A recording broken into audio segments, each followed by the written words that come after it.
Conference کے دوران ترجمان مسلم لیگ نون مریم اورنگزیب نے کہا کہ پوری قوم نے احتساب عدالت کا فیصلہ مسترد کر دیا ہے۔ فیصلہ انصاف کا سیاسی قتل ہے۔ نواز شریف کے خلاف 1 روپے کی بھی کرپشن ثابت نہیں ہوئی، لیکن پھر بھی سزا سنا دی گئی۔ مریم نواز نے جس سرکاری عہدے کا استعمال نہیں کیا، اس کو بنیاد بنا کر 7 سال قید کی سزا سنائی گئی۔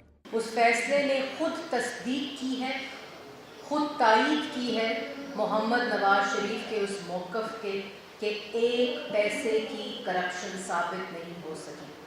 ان کا کہنا تھا کہ پاکستان میں 17 وزرائے اعظم کو مدت پوری نہ کرنے دینے کا سلسلہ بند ہوگا۔ ملک کو ایٹمی قوت بنانے والے نواز شریف اور مریم نواز جمہوریت کو مضبوط کرنے وطن واپس آ رہے ہیں۔ محمد نواز شریف پاکستان کو جمہوری قوت بنانے آ رہے ہیں، جس مقصد کے لیے وہ آ رہے ہیں، کیونکہ پاکستان کی عوام محمد نواز شریف کے ساتھ ہے۔